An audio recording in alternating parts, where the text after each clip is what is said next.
to start today. Located in the heart of San Bernardino, California, the Teamsters Local 1932 Training Center is designed to train workers for high-demand, good-paying jobs in various industries throughout the Inland Empire. If you want a pathway to a high-paying job and the respect that comes with a union contract, visit 1932trainingcenter.org to enroll today. That's 1932trainingcenter.org.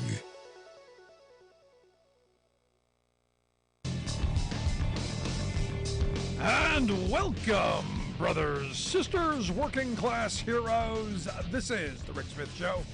Thanks so much for being here today on the big program. Lots to get to, lots to talk about. I came across this article today. Made me angry, made me sad, frustrated. A lot of things. A lot of things can't say out loud. It was about United Health. As you know, United Health is the nation's largest health insurance provider. And this story went into from a stat investigation that went into the fact that the largest insurance company was pressuring medical staff to cut off, certain things for seriously ill patients. Cutting off payments for stuff.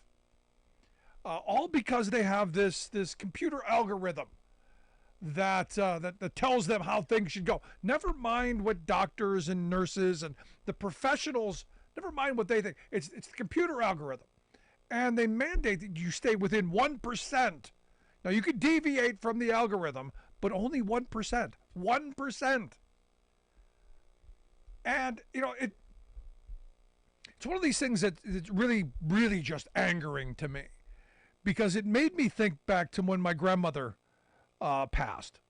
And, she was 86 years old. She led a full life. But I still come back to died too soon. She fell, broke her hip, and that was basically the end. Because when she went to the hospital, they did the surgery, they repaired the hip, and then high pressure to move toward something called palliative care. Because you don't want her, being poked and prodded all the time. Move her over here, she'll be comfortable. And what the family wanted was to give her a chance. And said, look, we want her to be comfortable. We want her to not be poked and prodded and all this stuff that happened. But we want her to get rehab. We want her to have a chance to try and get up and to try and move around. We don't want her to sit in this bed and ultimately die. We want her to be moved around. We want her to be at least give her a shot. At least give her a chance to get up and walk out of this hospital. And we were told, oh, absolutely. Absolutely, we understand. So when I see these stories that you've got a health insurer going, hey, we've got an algorithm that says, how much care you should get. We've got an algorithm, that a flow chart that tells us, what it is you should be getting. And this United Healthcare Group evidently, repeatedly said, according to this article, that its algorithm, which predicts how long patients will need to stay in rehab, is merely a guidepost for their recovery. But now you've got people who are saying, hey, it's a lot different than what they're saying. What they're saying and what they're doing, two very different things. And that, as I said, 1%. And what STAT came up with is internal documents that showed that United Health, their subsidiary, this Nava Health, set a target for 2023 to keep rehab stays of patients in what? The Medicare Advantage plan within 1%. Now, again, we understand Medicare Advantage is the privatized healthcare plans. See, this is how they get away with this because it's private health insurance. It's not actually Medicare. It's the Medicare Advantage. So the advantage is algorithm. And an algorithm ensures profit, evidently massive profits. Now, according to the report, former employees said missing the target for patients under their watch meant exposing themselves to discipline. So, again, this is one of these moments where I come back to I want union nurses. I want union doctors. I want people who aren't worried about getting fired for doing the right thing. I want people who are going to step up, speak out, and demand that, and be an advocate for patients. Because look, like, I was fortunate that I was able to go and be with her for those final couple of weeks. And I was pressuring the nurses and people to come try and move her. It was a constant fight and constant battle. Ultimately, I lost. But the thing is without a union, without that protection, without that backing, you're opening yourself up to discipline and even termination, regardless of whether it's warranted, whether the Medicare coverage would have covered it. And according to the article, the stringent performance goal was part of a broader effort to reduce expensive nursing home care for frail patients with the privatized Medicare plans. This is according to internal documents. They say the strategy was conceived and executed by former top Medicare officials whose policies became a blueprint for United Health to reap hundreds of millions of dollars annually by shredding the government safety net with payment denials backed by an algorithm. Again, deny, because, hey, they're not going to live long, and what are they going to do? Come back and sue you? And, the article goes into a couple of horror stories. Look, an older woman was, found on the laundry floor by her grandson, had a stroke. And according to the algorithm, 20 days of rehab. That's what this woman, for a stroke, was according to the algorithm, that's what you get. When you look at the reality, the average person, according to the story, who has a severe impairment from a stroke is almost double what the algorithm said. So what do you think they ended up with? This poor woman ended up getting the short end of the stick. But you know what? Profit. Oh, boy. CEO pay. Oh, got to line those pockets. They also said a 78-year-old legally blind man who needed care for a failing heart and kidneys fell in a nursing home, was granted 16 days. Another person, nearing his discharge date for knee surgery, was expected to learn how to butt bump up and down stairs in only a few visits. And you go, how is this helpful? How is this health care? And the thing is if the case managers disagreed and tried to extend the patient's, the number of visits or their stay, again, you're the target. Now, what the article goes into is the final call ultimately is the doctor who reviews all of the information. Someone the patient rarely sees. It's their responsibility. And where do you think I'm going with this? The reality is making that decision, choosing between your job performance and your conscience, choosing between am I going to have a job or corporate profits. Am I going to be disciplined? Am I going to be let go? Am I going to be harassed from the higher ups? This is the problem that our healthcare system has had in the private hands because it's all about money now. It's all about the bean counters running things and not actual. I got to tell you, there's I remember going back through this with my grandmother, and I've been thinking about this all day. And it was, the bedside manner of the doctors who were moving us in this direction was so slick. I mean, they were so good at, it's almost like funeral directors, trying to con you out of your last dime. It was so angering, and when I look back at it, I believed what the doctors were saying. I believed that that she was going to get the opportunity to get the therapy and the care that she needed, and I failed her. And that sticks with me because it's one of those things that I just find really, my aunt and I, we talk about this occasionally. Again, we let them talk us into that. And why? Well, the profit. They kept trying to push her out of the hospital and into a nursing home. You know, nothing more we can do here. And we're in a country right now where, again, we're the wealthiest country in the history of civilization at its wealthiest moment. We've got executives and CEOs and you know the big moneyed people who are making just incredible amounts of wealth. And you look at the CEOs from these big insurance companies, and it's outrageous. You know, the fact that, you know, CEO compensation in this country has gone up 1,200% over the last, 40 years, 45 years, while the typical worker's up to about 15%. And yet the healthcare system that I remember, the doctors that I remember growing up actually cared about their patients. And the profit didn't play into it. There were no algorithms. There were no flow charts that I remember. And I got to tell you, it's time we start reclaiming our healthcare system. And this privatization, the profitization of our health. And understand, we're going to hear in this next presidential election a lot of talk about entitlements. We're going to hear a lot of talk about, Medicare is going broke.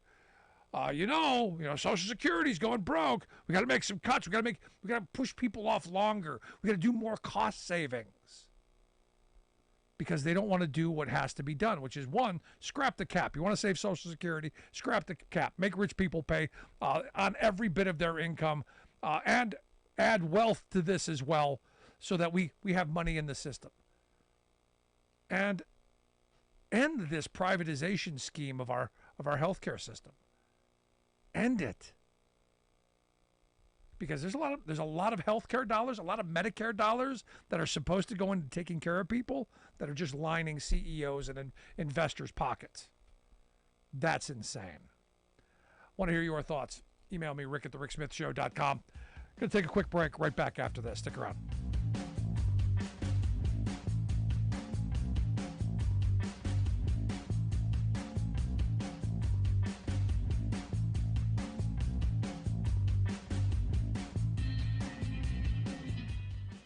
We are AFGE, the American Federation of Government Employees. We represent 700,000 federal and D.C. government workers who are the vital threads of the fabric of American life. We support our nation's military. We take care of our nation's veterans. We protect our nation's borders. We respond to our nation's crises and natural disasters. We provide services to our nation's seniors. The American Federation of Government Employees. We work for America.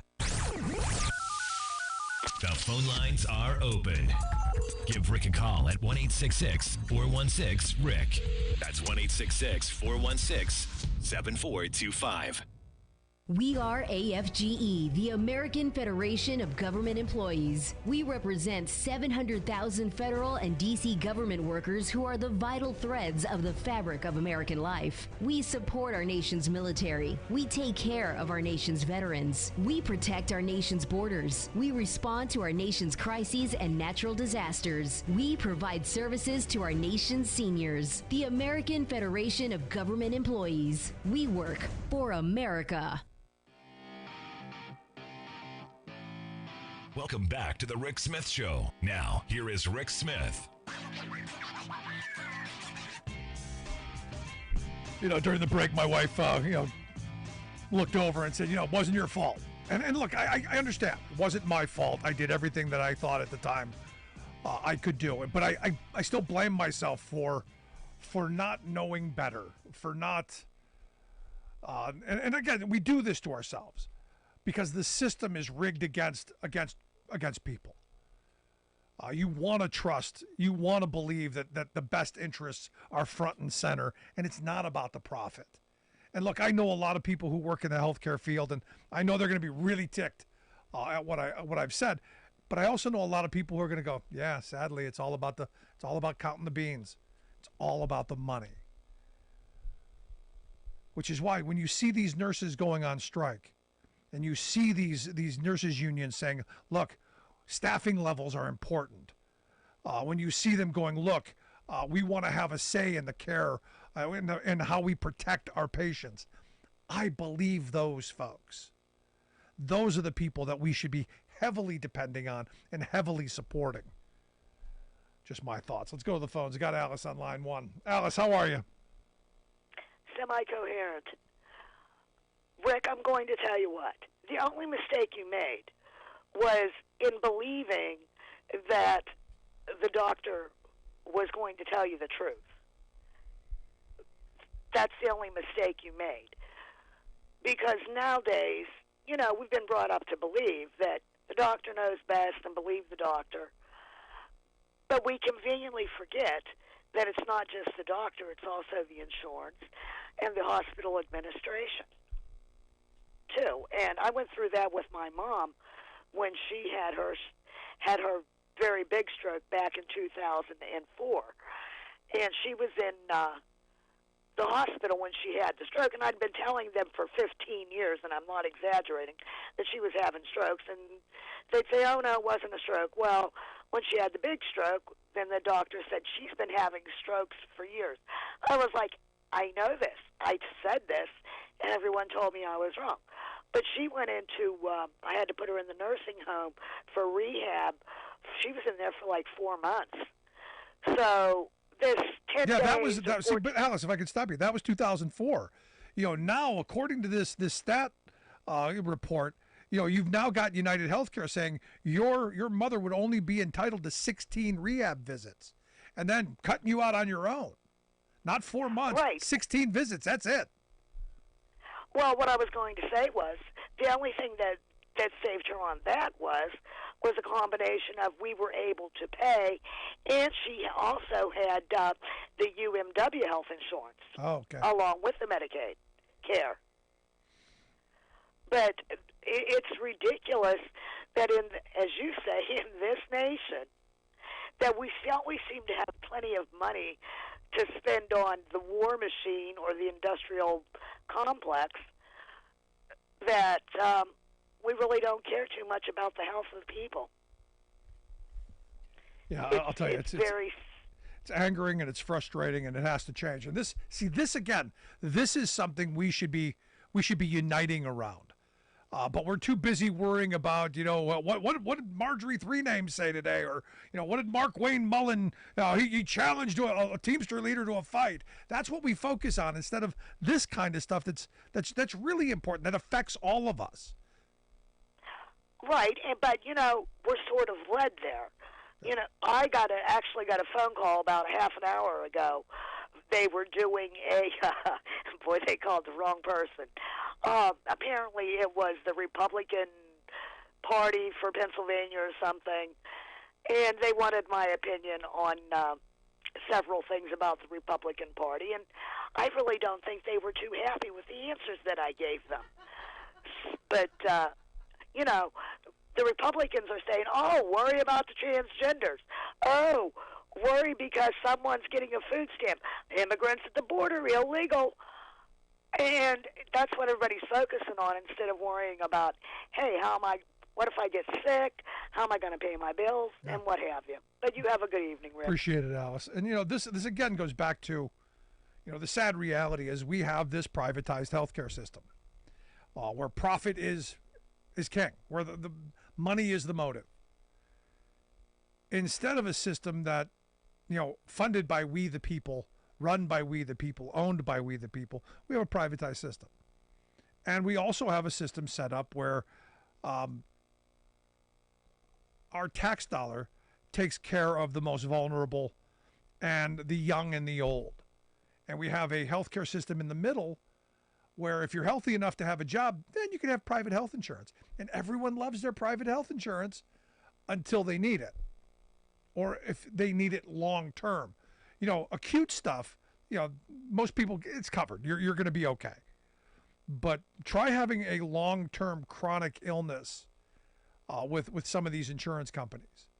And it's insane to me that we've got all these insurance companies who have all of these different, these groups. You got to stay within network. Oh, we got co-insurance and we got co-payments and we got this fee and that fee and don't forget about that. And it's all about trying to restrain people from getting the care that they need. And it's crazy to me because we spend more on healthcare than any other country on this planet.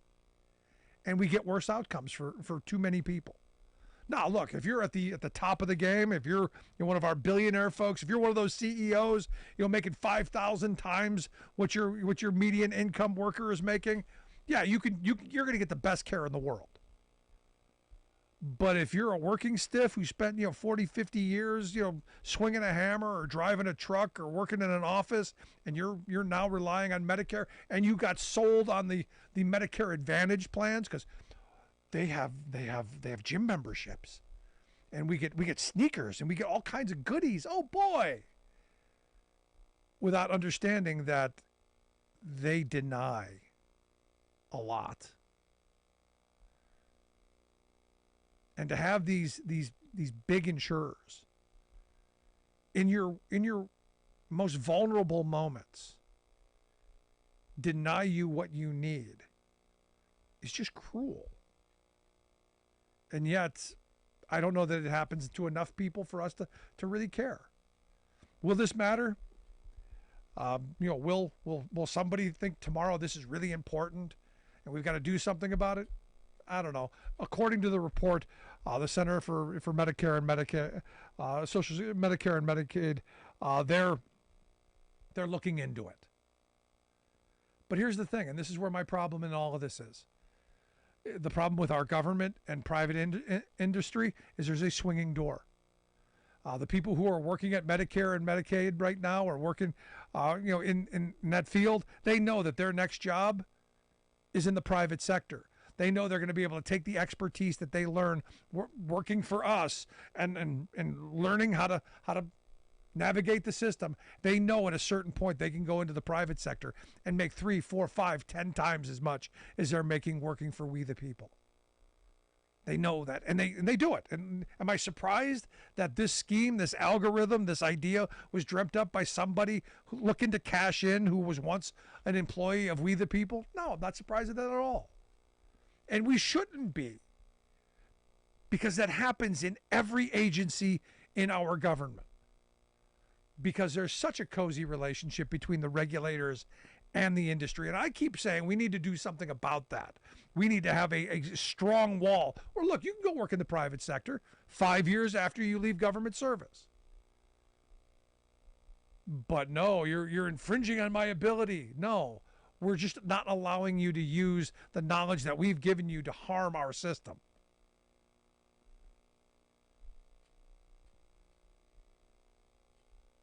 What's it going to take? And this is where I keep coming back to. What's it going to take to get the right outrage? Because I was listening to right-wing radio today. There's a lot of outrage. A lot of outrage at Biden. I heard Hunter Biden's name a couple of times. There's a bunch of craziness. There's a bunch of the outrage candy out there that's being force-fed to people. When does this get front page? When does the fact that American working people are vulnerable, 1, 2, 3, 4 paychecks away from real financial trouble, one illness away from financial trouble? I still remember a guy we met during one of our food drives. He was a lifelong conservative. Never missed a day of work in his life, never collected a moment of unemployment, had a heart attack, got sick, lost everything, ended up homeless. Can happen to anybody. Want to hear your thoughts? Email me, rick@thericksmithshow.com. Right back after this. Stick around.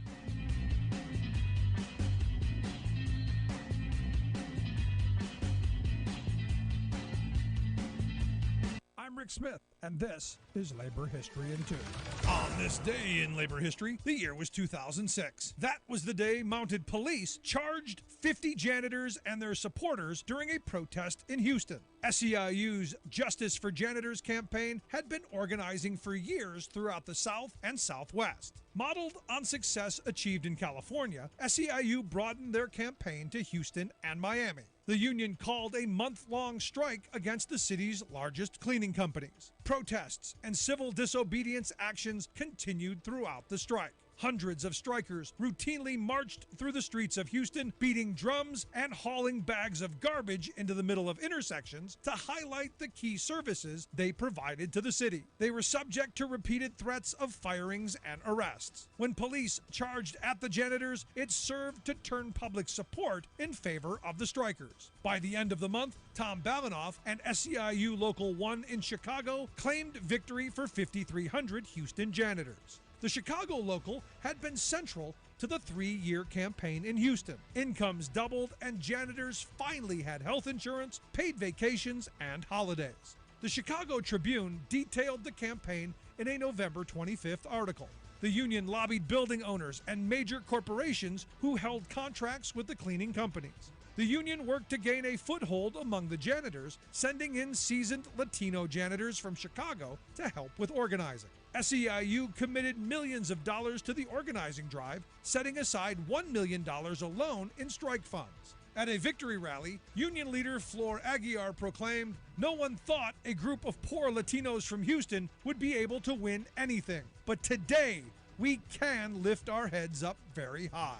For more information, go to laborhistoryin2.com, like us on Facebook, follow us on Twitter at laborhistoryin2. The far-out right wing's latest political ploy takes extremism to the extreme, escalating their divisive series of culture wars, banning books, suppressing women's rights, whitewashing history, demonizing teachers, etc. Their current idea is to declare war on ideas. Specifically, they're going after state university programs that teach creative arts and social studies, including history, languages, music, civics, literature, economics, theology, and other courses in the humanities that explore ideas, foster free thinking, and expand enlightenment. They say we can't have that. Thus, GOP lawmakers in North Carolina, for example, are eliminating funding for top humanities professors in their universities, shifting those funds to programs in high-tech and engineering that are favored by the corporate hierarchy. Likewise, public universities in Alaska, Florida, Iowa, Kansas, Ohio, and elsewhere are being made to cancel their humanities programs and puff up their departments of business, finance, and marketing. The right-wing shriveled view is that a university education is not about expanding one's horizon and enriching America's democratic society, but solely about training students to fit into a corporate workforce. As a Mississippi Republican official explained, under this minimalized and monetized concept of higher education, state spending on college degree programs will require that they match the needs of the economy. What? Is America nothing but its economy? Is the value of students measured only by the size of their future paychecks? Is public spending only worthy if it serves corporate interests? This is Jim Hightower saying, ironically, the politicos trying to cancel teaching of the humanities are proving that such courses are essential. After all, the humanities strive to humanize today's social order of corporate domination, exploitation, and inequality. The value of that vastly exceeds its price.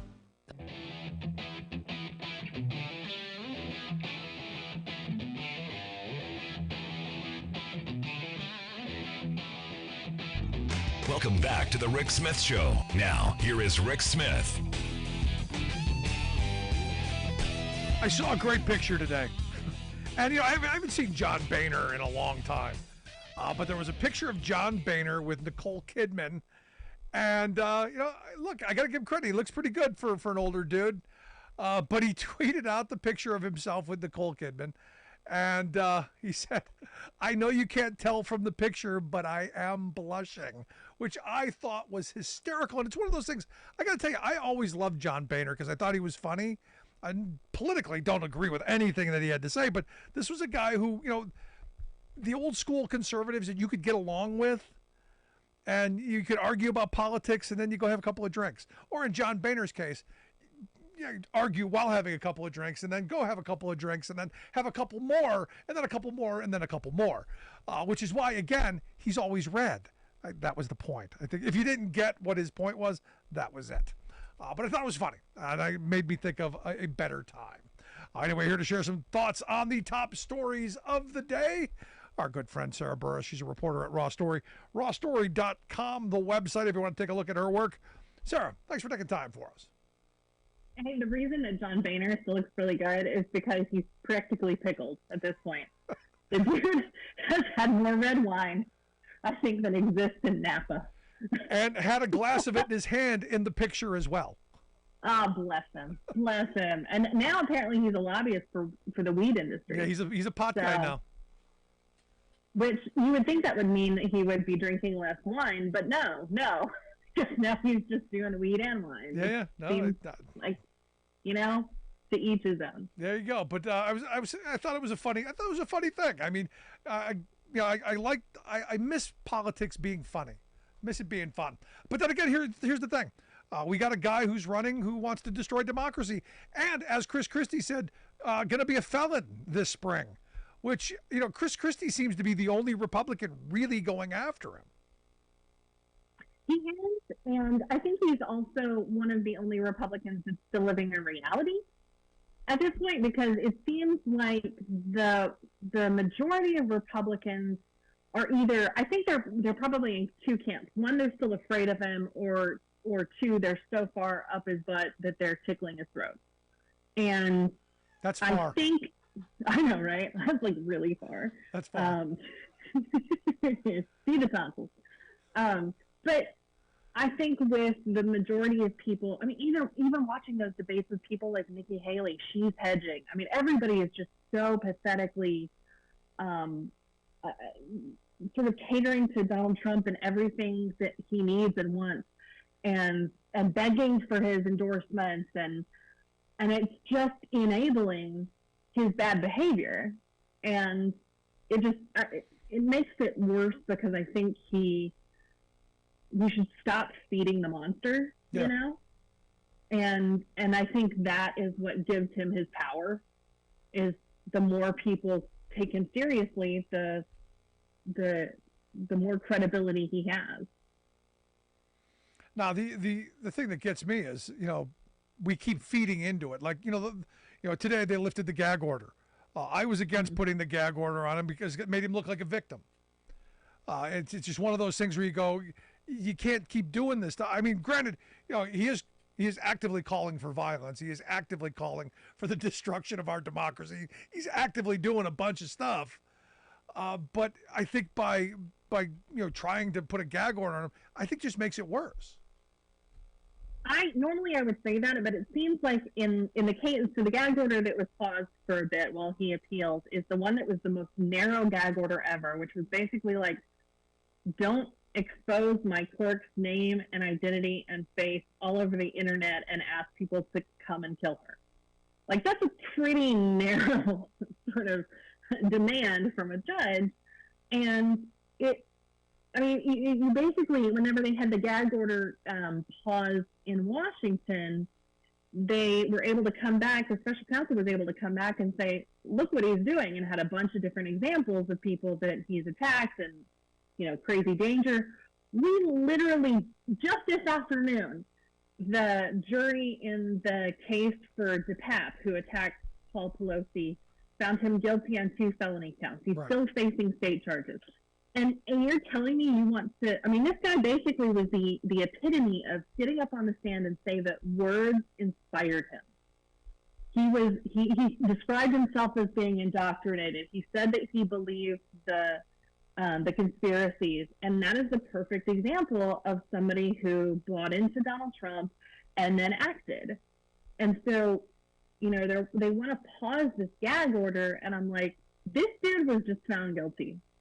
Like, what are you thinking? Now, look, I understand what you're saying. I hear you. I get it. But I just don't know how you enforce it. And again, you're giving, you're adding more fuel to the fire. I guess I'm someone who believes in more speech than less. I struggle with it. Let me go with that. I struggle with this gag order, and I completely understand what you're saying. I get it. But I struggle with it. I agree. I get where you're coming from in terms of struggling, and I don't know how you necessarily enforce it, but at the same time, I think about the case in Florida when they fined Donald Trump and Helena Haba, almost $1 million for the frivolous lawsuit. That really has calmed down the frivolous lawsuits from him. And so there you go. Maybe that's how much it takes. Maybe just to get it, to work, is that somebody's got to be charged with that much money. Got to follow the money. And speaking of following the money, did you see the ethics report from on George Santos? Evidently, $50,000 he spent on sites like OnlyFans, which is so gross. Which is, because me and my son were just having this conversation, going, "Who in their right mind spends money on something like that? Who would pay for that? It's insane." And now we see it's George Santos. My first thought was, oh my God, this dude has a porn addiction or something like that. But then I started thinking, if he's spending that much money, is he funneling it to somebody? Because if you're going to funnel it through somewhere, that would be the perfect place to do it. Is to pretend like you're paying for services when, you're essentially giving it to somebody else. Yeah, but is that a campaign? Is that a campaign service? I mean, can you use campaign money for that? I mean, I don't know. I'm struggling with that one too. I love the idea that he got Botox, but he thought that was a campaign expenditure, because think about it. If all of those politicians out there who really consider their appearance, we had this whole conversation, you remember, about Rami McDaniel spending hundreds of thousands of dollars in makeup and hair stuff, and at the expense of Republican donors. So, where is that line? Because, his forehead looks great, but is that going to matter in prison? It might. Depends on who he's looking up at. I'm not going there. Look, when he's out of Congress, he can drive the 27-foot Wienermobile. There's a job for him. He can ride the Wiener. Oh, you're making my face turn as red as my shirt. But they also found that he spent $20,000 of campaign money on personal expenses, went right to his bank account, $6,000 in purchases from Ferragamo stores, and actually took some money out at a casino. Again, I don't know that these are campaign related, but here's the thing. He says he's not going to run for re-election, but he's still there. I wonder, because we have the Supreme Court basically saying that money is speech and we can spend all of this money however the heck we want. And so, I'm curious to hear from the Supreme Court. Does this mean that, it's perfectly acceptable to spend thousands of dollars on Botox and Ferragamo shoes? There was a sneaker day at the Capitol, which makes me wonder, is he passing this off as, oh, well, I had to go buy a new pair of shoes for sneaker day at the Capitol? Is it that? Or it seems like there are so many justifications and so many loopholes that you can just drive a train through it at this point. So on stuff like that, you just got to blame the Supreme Court and be like, you paved this road. You're just driving on it. You're spot on right. Let's move over to another guy not running for re-election, Joe Manchin. Even Joe Manchin is saying Donald Trump would destroy democracy in America, and yet he's talking about a potential presidential run. And I don't know where or how. Maybe the no labels people are still courting him. Any thoughts? Well, I know for sure the no labels people are definitely trying to get to him, and they have been for a while. The interview they did, he said that he promises he's not going to be a spoiler candidate. And he said that he doesn't support Donald Trump, but then he says he wants to run for president. And too, that same time whenever he did his resignation, he said something like, I want to go spend more time with my family, the old, adage. But he mentioned his 10 grandchildren. And I think we were talking about last week or the week before, where it's just like, but you want to run for president?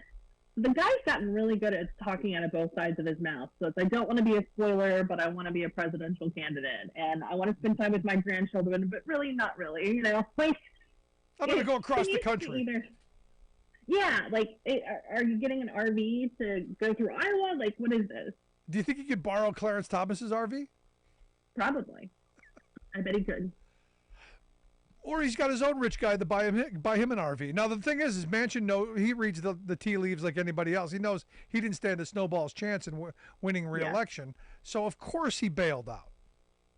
Yeah, and that's the thing that I feel like everybody's sort of pulling their hair out, being like, "Oh my God, Manchin's not running again. What are we gonna do? The Senate." It's like, dude, the guy wasn't gonna win. Like, calm down. Don't freak out. There are other states that now we can spend money in instead of trying to defend Joe Manchin. We have a legitimate race in Montana and an incredible senator who the people actually love in the state. So we should be spending more money on stuff like that rather than fools like Joe Manchin who aren't really even Democrats. You listen to the Rick Smith Show. We're here with Sarah Burris. Sarah's a reporter at Raw Story, rawstory.com, the website, if you want to take a look at the work that she does. She's got an incredible piece on UFOs. UFOs, Sarah. UFOs.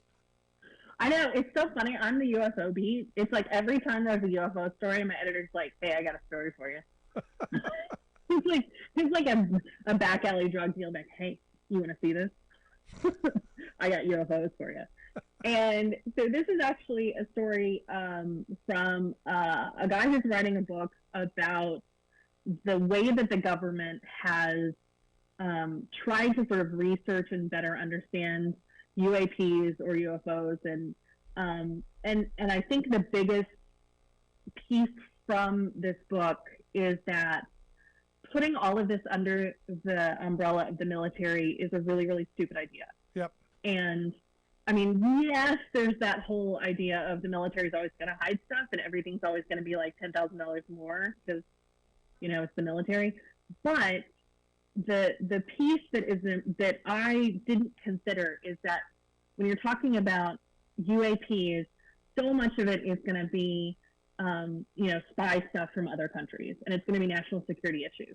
So putting it under that rubric and also having tech people who actually know something about how that kind of technology works is probably a lot better than a Navy pilot who's just going to be like, "Oh my God, you guys, look at that." Yeah, right? I got drunk last night and they said, "Whoa." Exactly. So, that was a big piece of it. He also gave a huge clap to SETI and talked about, like, if we really genuinely care about monitoring, what's going on in the world and the universe and what's beyond the solar system, then we should be funding it. And right. It's a good point. And we shouldn't be funding it to someone like Elon Musk or Jeff Bezos or any of them right. to play with their phallic-shaped rockets. It's that simple for me. And speaking of aliens, since I brought up aliens, Marjorie Trainwreck Green was on Piers Morgan. I got to tell you, I'm never a huge Piers Morgan fan, but I got to give him credit here. Right? I mean, that was like talk about the strangest thing that happened this week is me actually agreeing with something Piers Morgan said.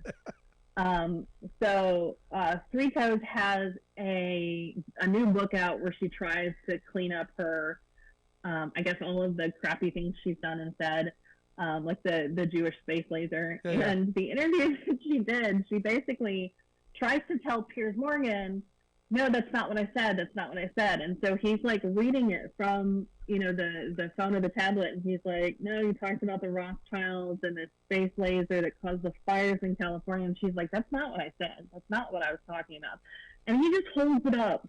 And it's like, it's right here.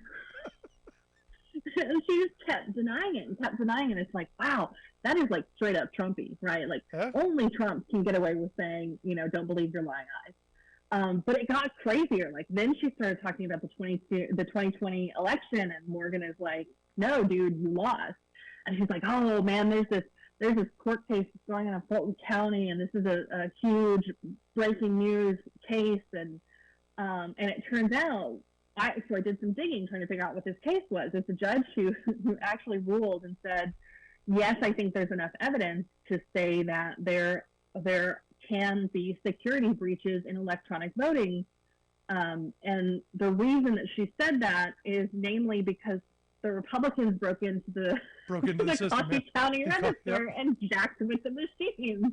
And it's like, okay, that's not how that works. Again, that was the whole pause sentence. You had to read the whole sentence to get that. They only read the part that they want to read.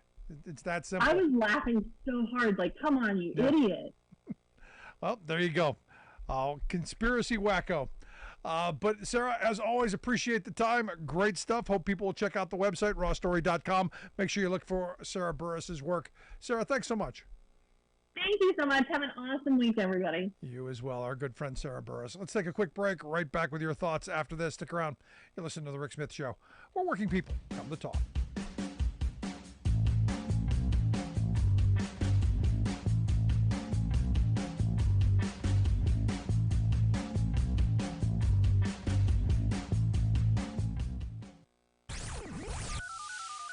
The phone lines are open. Give Rick a call at 1-866-416-RICK. That's 1-866-416-7425. I'm Rick Smith, and this is Labor History in 2. On this day in labor history, the year was 1982. That Tuesday, the National Football League players ended their 57-day strike. The league scrambled to get the new season going, scheduling games for that very next Sunday. The shortened 9-game season included 2 games played before the walkout, and the rest after the strike ended. The biggest issue that led to the strike was compensation and benefits. The NFL had seen a surge in television revenue with a new 5-year contract worth $2.1 billion. The players asked for 55% of the league's growing profits. The Players Association also wanted a minimum pay scale based on years of service and improvements in health care and retirement benefits. The owners flatly refused. On September 20th, the Green Bay Packers beat the New York Giants in a Monday night football game. The next day, the New York Daily News reported, quote, "For the first time in its 63-year history, labor troubles will throw the NFL for a loss." By a unanimous vote of its executive committee, the league's Players Association yesterday voted to call a strike. The article continued by writing, quote, "The players stressed that they had been forced to call the strike in frustration over what they termed management's twin failures to take them seriously and to bargain in good faith." Sports Illustrated summed up fan sentiments about the strike with a cover headline reading, over the image of a deflated football. Finally, the two sides came to an agreement. The players won raises, bonuses based on years in the league, and severance packages for retiring players. But the gains were far below the union's goals. Bitterness lingered, and 5 years later, the players would be on strike once again. Like what you hear? Check out more at laborhistoryin2.com. You're listening to The Rick Smith Show, where working people come to talk. Let's quick go to the phone lines. I got Terry in Wisconsin on line 2. Terry, how we doing today, buddy? Good, Rick. Very good. I got a question for you, Rick. I was having coffee with a guy this morning that I always have coffee with. He mentioned the fact that with these raises that have been won by these unions, that it would increase the cost of the product. And I just don't believe that. I mean, there's enough. Look at the CEOs like you talk about. What did you say, 1,200 to 1? 1,200 to 1? Or 1,200 to 15. I forget what you said early in the show here. Yeah, it was 1,200% since 1978. Workers got 15%. Uh-huh. So, no, I don't agree with that either. I mean, the argument is, well, if you're raising the wages, the product's going to go up, and that doesn't have to be the case, because we're supposed to have a competitive market where people compete on price, and maybe we just don't have as much profit for the CEO and for the shareholders. Maybe we start doing things a little bit differently, a little bit more efficiently. I'm sorry if the company's making the kind of profits that the big three were making. $250 billion over the last decade, they can pay a living wage to the people who actually make the product and do the work. It's that simple. And for me, full stop right there. Yeah, I couldn't agree more, Rick. I couldn't agree more. Appreciate it, Terry. I don't. You bet. Keep up the good work, Rick. Thanks, brother. Appreciate it. Let's go to Steve in Chicago on line one. Steve, how we doing today, buddy? Fine, thank you. So I wanted to raise a couple of points. One, I think you're spot on with regard to Marjorie Taylor Greene's theory with Pierce Morgan. I mean, when confronted by the fact this is Trumpian levels of denial.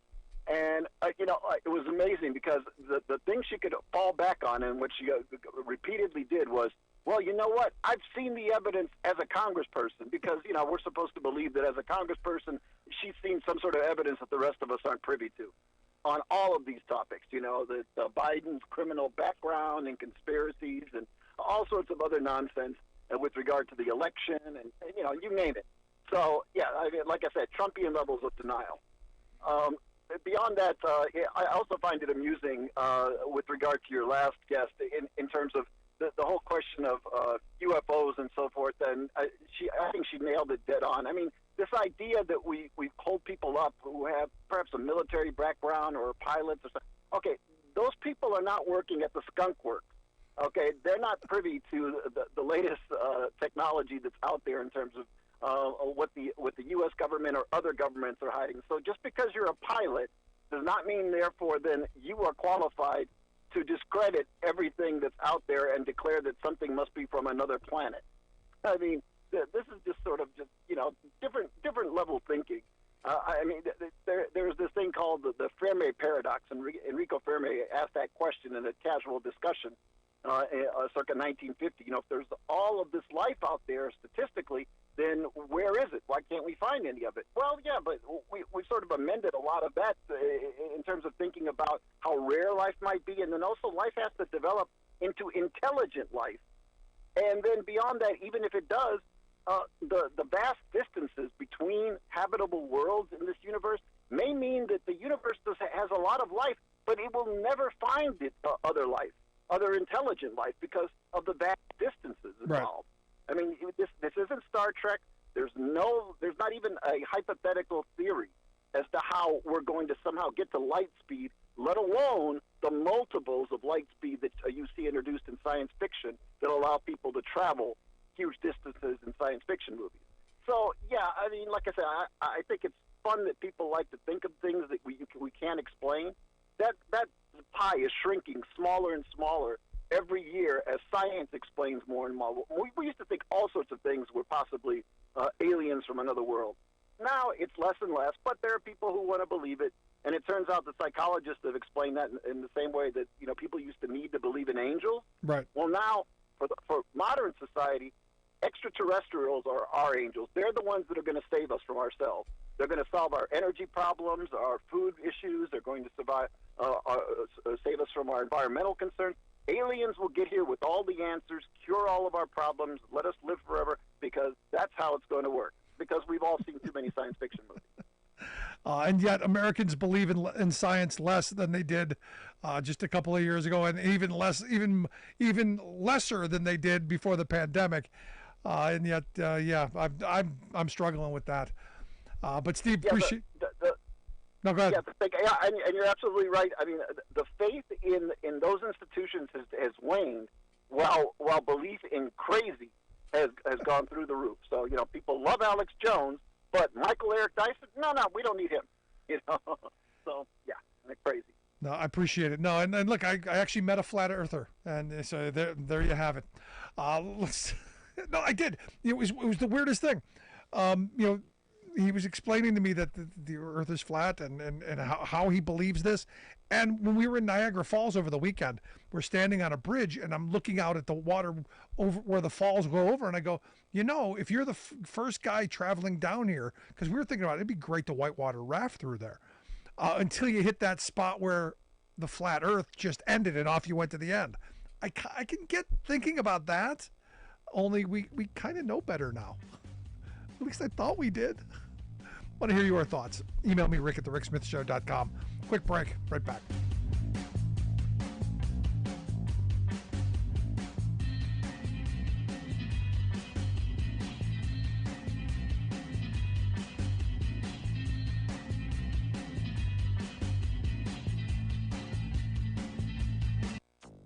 Climate is changing faster than any time in human history. It is not about saving the planet. It is about saving us humans and many of the other living things that share this planet with us. U.S. is warming faster than the rest of the globe, and every region is affected, Major Report warns. U.S. and China agree to work together to displace fossil fuels and tackle the climate crisis. Plus, along with this assessment, I'm announcing $6 billion in new investments to make communities across the country more resilient to climate change. Biden administration releases new funding to strengthen climate resilience across the nation. All of those stories and more straight ahead. From BradBlog.com, I'm Brad Friedman. And I'm Desi Doyen. Stand by for 6 minutes of independent green news, politics, analysis, and snarky comment. There are a number of my colleagues on the other side of the aisle who still deny climate change.